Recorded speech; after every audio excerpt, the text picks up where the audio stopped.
Don't mistake sweetness for good intentions. Just because someone is sweet to you doesn't mean they're good. Sometimes they're just figuring out how to control you, and you don't even see it happening. The world doesn't need to chain you up. A few compliments, a touch of guilt, some perfectly timed tears, and you'll hand them the keys to your life willingly. Before you know it, you're not living for yourself anymore. You're living to avoid disappointing them. You're giving in, not out of kindness, but because you're being led. That's not love. That's disguised dependency. And if you still think you're free just because no one's yelling or threatening you, look again. If you're walking on eggshells, trying not to upset someone, constantly adjusting who you are just to keep the peace, you're being controlled. Worse yet, the moment you stop playing along, they won't disappear. They'll shift tactics. Because control isn't something they give up easily. And if you've ever felt like a puppet in your own damn life, keep reading. What comes next might sting, but it might also set you free. Before we begin, don't forget to subscribe and like if you're new here. It helps me keep bringing you more valuable content.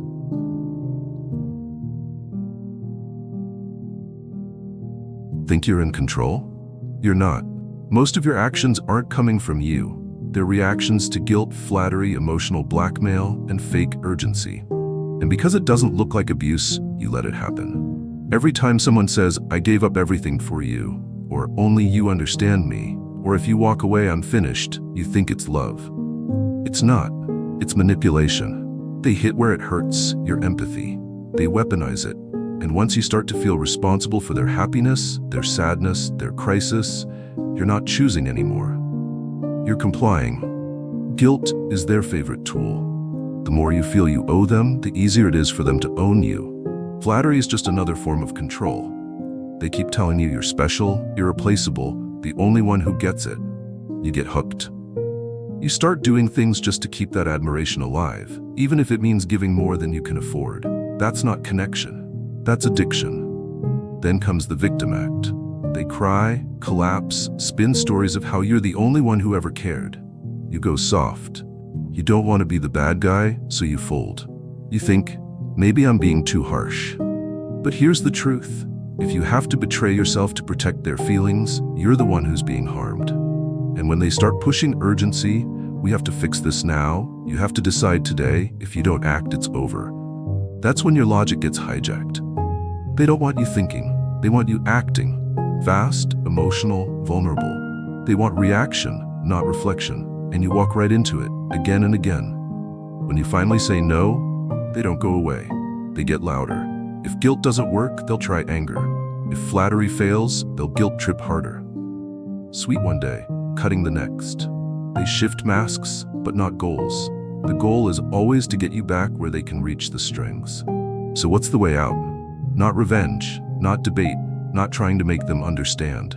Manipulators don't care about truth. They care about control. You stop the game by refusing to play.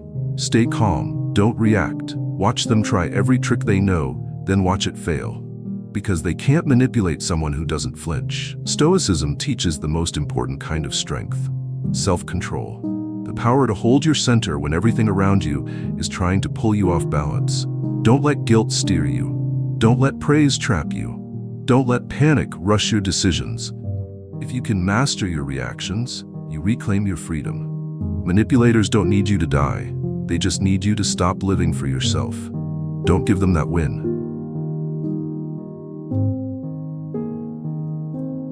When they can no longer control you, they'll try to destroy the one thing you can't defend with your fists: your reputation.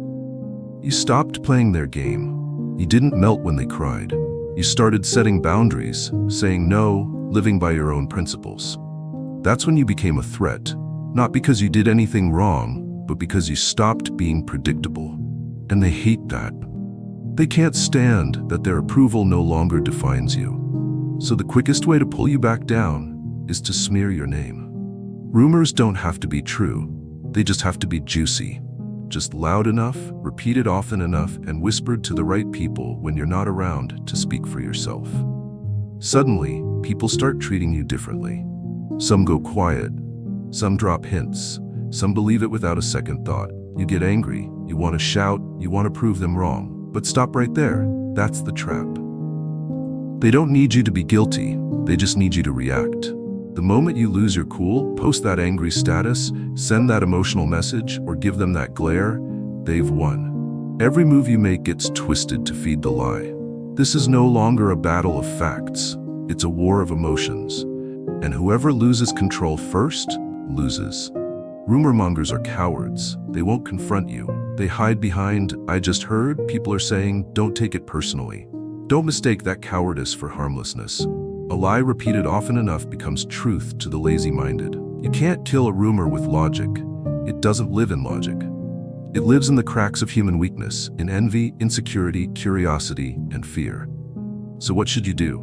Nothing. Not a single word of defense. Not a single justification. Not one debate. You are not here to manage people's emotions. You are not your own PR team. Your life is not a press tour.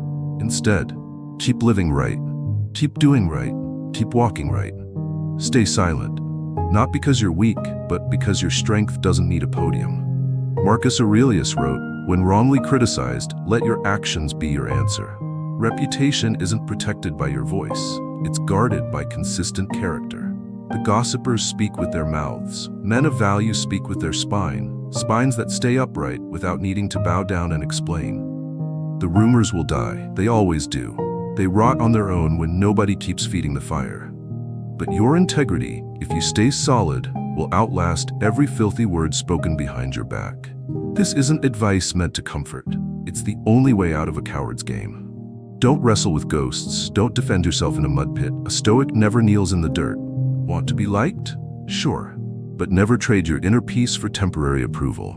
A man of conviction will be misunderstood. He will be attacked. He will be slandered. That's the price of principle. And remember, if they have to lie to bring you down, it means the truth about you is still too strong to beat.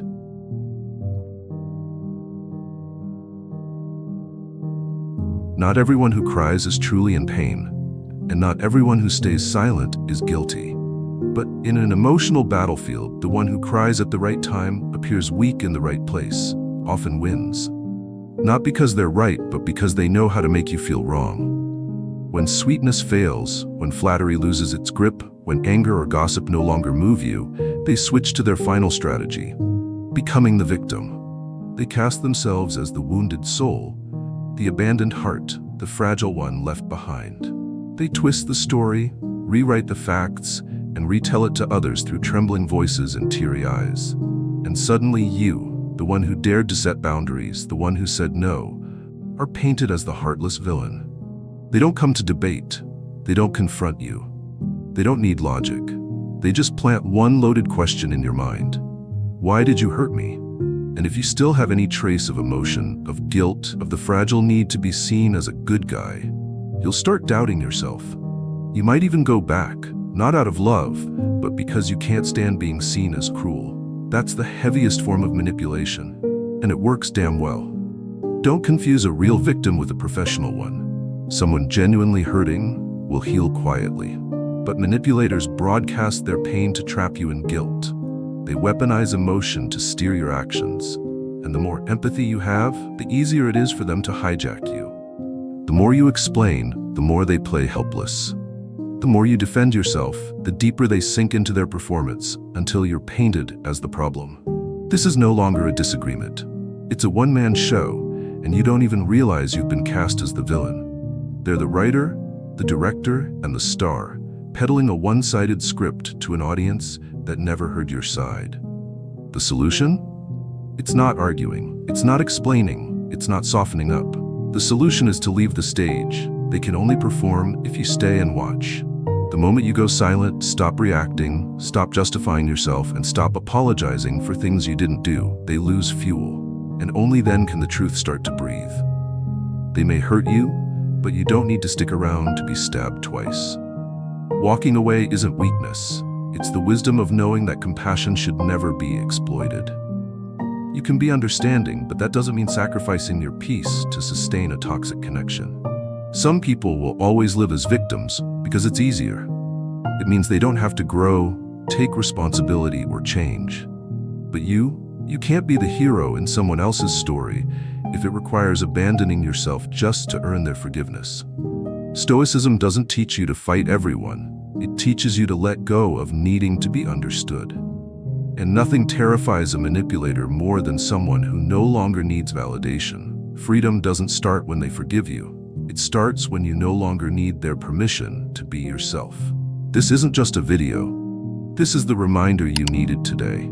Hit subscribe and like if you want someone in your corner pushing you to live by your real values.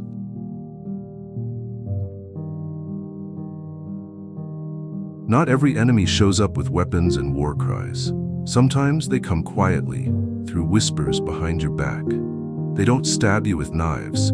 They drip poison into the relationships around you, until one day you look up and realize you're standing alone. When they can't control you with affection, when they fail to destroy you with rumors or play the victim to win sympathy, they resort to the most insidious tactic: division. They don't need to attack you head-on anymore. They sow doubt. They say just enough to make others start questioning you. They twist your words, retell stories without key details, add fake emotion, and slowly people begin to step away, quietly, subtly, without a word. You're left confused. Your texts get ignored. Your invites are declined. You start finding yourself left out of conversations, meetings, relationships you once felt close to. And the worst part? When you speak up about it, you're told you're too sensitive, overthinking, making things up. That's the trap. You're being isolated, and no one's willing to admit it's happening. They don't need to destroy you. They just need you to feel alone. And isolation doesn't just drain the spirit. It makes you question yourself. Maybe I did mess up. Maybe I'm being dramatic. Maybe I'm the problem. The moment you start asking those questions, they've already won. Because now, you don't even trust your own perception. But here's the truth you need to face. Anyone who can be turned against you by a whisper was never standing that firmly by your side. Division doesn't produce evidence. It creates silence. And if a relationship can be broken with a few twisted words, it didn't have the roots to survive anyway. Don't waste your breath trying to explain yourself to everyone. Don't run around trying to fix what someone else shattered. Don't let the desperation of isolation push you to do the most un-stoic thing. Lose your composure just to hang on to something that should have been let go. The people who really know you won't need explanations. And the ones who are willing to walk away because of gossip will walk away for any other reason too. Your job isn't to rescue every relationship. Your job is to keep living right and let time filter the rest. Mud settles, truth surfaces, the real ones stay. Isolation is a quiet attack, but it's also a gift. It shows you who actually deserves a place in your life. Loneliness doesn't destroy you. Compromising with the fake does. Stoicism teaches, don't try to control what's outside your power. You can't force people to understand. You can't control what they believe. But you can control this. Never trade your integrity just to hold on to a relationship that's already falling apart. The moment you no longer need the crowd to feel valid, you become truly free.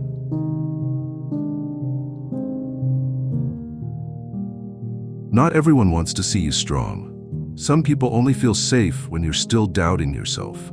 Because when you're confident, you don't need permission to live by your own code. And that threatens those who survive by keeping you in a state of constant permission-seeking. When all their other tactics fail, the sweetness, the lies, the victim act, the subtle isolation, their last move is to make you question yourself. They don't outright say you're weak. They just plant little seeds of doubt, seemingly harmless questions laced with subtle poison. Are you sure that's the right move? Don't you think you're being a bit unrealistic? People are saying you've changed, you're not like you used to be. At first you stand firm, but those whispers start to eat away at you. You begin to hear new voices in your head. Am I taking this too far? Am I really as capable as I thought? Do people see me as arrogant now? And brick by brick, the foundation of confidence you spent years building starts to wobble. They don't need to destroy you from the outside. All they need is for you to start doing it from the inside. There are people who can't stand that you're no longer like them. They hate that you no longer ask for their advice, seek their validation, live by their standards. Your light exposes their shadows. And instead of stepping into the light themselves, they'd rather drag you back into the dark. The easiest way to do that? Undermine your foundation, your belief in yourself. The more you explain, the deeper you sink. The more you try to prove, the more they smirk. Because true confidence doesn't beg to be believed. If you're caught trying to assert yourself, you're playing their game. And in their game, you lose. Stoicism doesn't teach you to declare your righteousness out loud. It teaches you to live right without needing applause. It teaches you to choose inner stability over external approval. It teaches that real confidence doesn't live in how you speak about yourself. It lives in how you stand when others speak falsely about you. There will always be people who don't like your light, people who feel threatened by your clarity because they thrive in the blurry. People who try to snuff out your fire, not because it's wrong, but because it's too real. But you're not here to dim yourself just because someone else finds your fire uncomfortable. You're here to burn bright, without apology, without permission. You don't need anyone to confirm your worth. True worth doesn't wear a label. True confidence doesn't wait for applause. And if the day comes when you stand alone, misunderstood, misjudged, mislabeled, remember this: the Stoic man doesn't need a crowd to hold on to the truth. He only needs one thing: reason. Hold on to it. Let time handle the rest.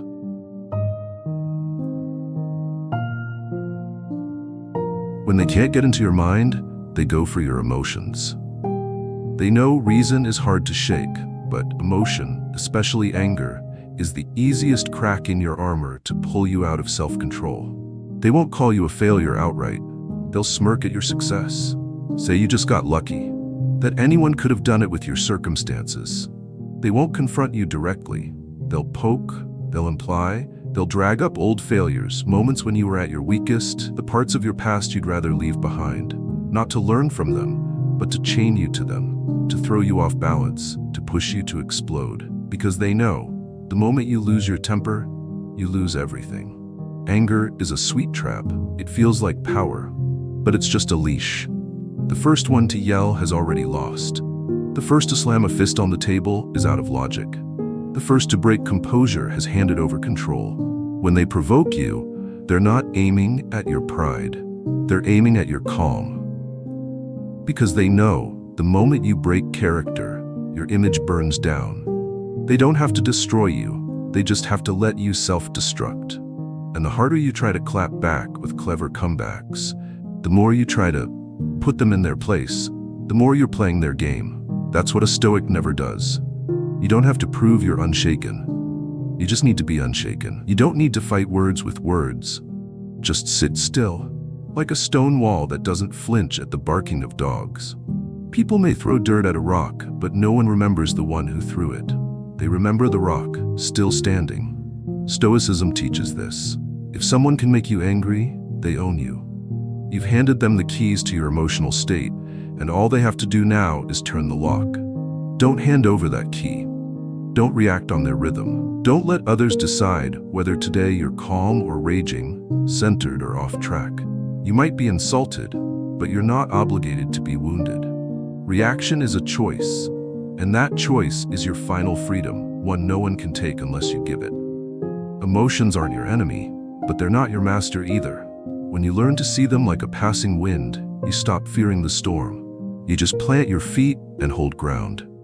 And no manipulator can control a man who doesn't move. Want to master others? Master yourself first. But once you've mastered yourself, you won't feel the need to master anyone.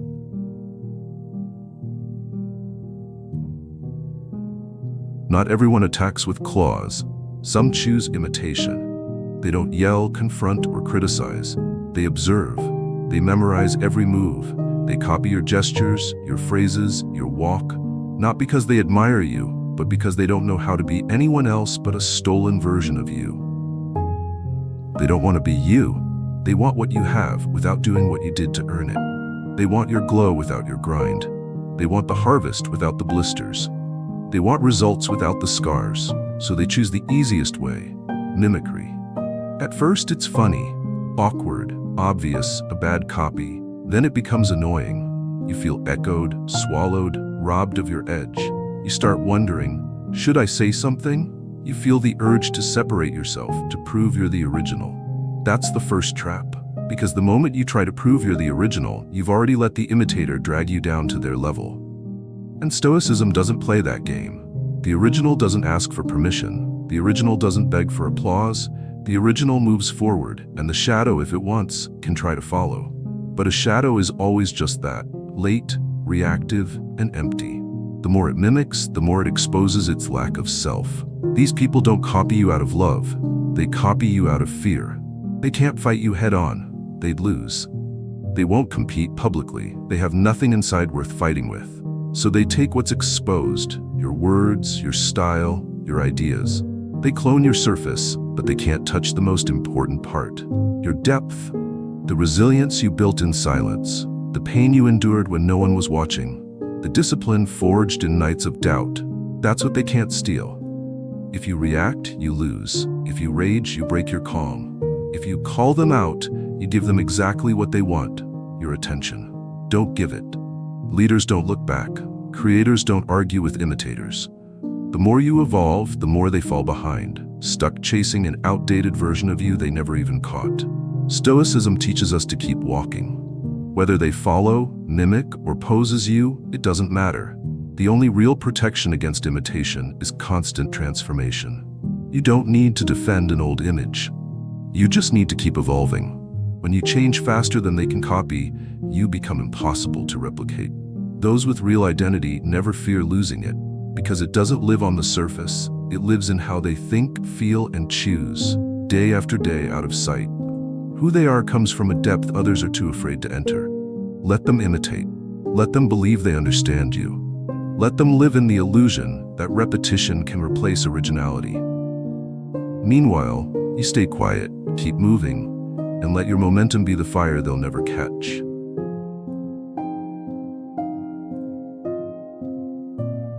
Not everyone who stays silent when you succeed does so out of respect. Many stay quiet because they're waiting for the stumble. They won't celebrate, won't criticize, won't confront. They just linger, pretending to observe while secretly counting your steps, hoping for the moment you fall, so they can say the line they've rehearsed 1,000 times in their heads. I knew it. They don't challenge you outright. That would be too obvious. Instead, they play nice. Maybe throw in a compliment here and there, but their eyes don't light up when you rise. Deep down, every step you take forward is a reminder of how long they've stood still, and nothing bothers a stagnant soul more than watching someone else live with full intensity while they're stuck in place. If your success is real, earned through sweat, forged by change, backed by growth, it will always expose the rot in others. It leaves them with nowhere to hide. They can't make excuses. They can't blame anyone. So instead, they blame you. Not because you've done wrong, but because you dared to do what they never started. So they don't need to defeat you. They just need you to slip. One misstep, one mistake. That's enough for them to silently celebrate, to repeat with smug satisfaction. See? He's not all that. Your fall becomes their redemption because it lets them cling to their crumbling image without shame. Understand this, no one truly wants you to outgrow them unless they've grown enough themselves.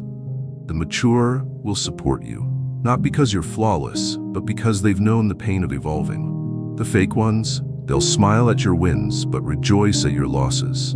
That's envy dressed as friendship. Concern, that's nothing but disguised resentment. And if you're not careful, you'll fall into the trap. You'll try to explain, try to prove your failure is temporary. But the more you defend yourself, the more defensive you become. The more defensive you are, the less calm you appear. And when you lose your composure, you give them exactly what they were waiting for, proof that you're cracking. Stoicism doesn't teach you to avoid failure. It teaches you how to fail with dignity.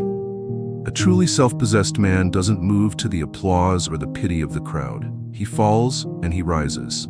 No fanfare, no announcement, no validation needed. His quiet recovery is the response. And that, more than success, is what enrages the spectators. They may wait for you to fail. Let them wait. But you don't live to meet that expectation. You will fall. You will mess up. You will veer off course and feel lost. But the difference is, you get back up. They don't. What they can't stand is not your victory. It's your return. They want you to quit. You move forward. They hope you lose faith. You hold on to reason. They wait for you to drown in the mud. You learn to stand on the same ground where you fell. That's the sharpest revenge. Not clapbacks, not proving them wrong, not shouting from rooftops. Just living, steadfast, focused, unbothered by the cheap applause or the cheap laughs behind you. They can wait for you to fail, but you never needed their permission to succeed again. Thank you for being here.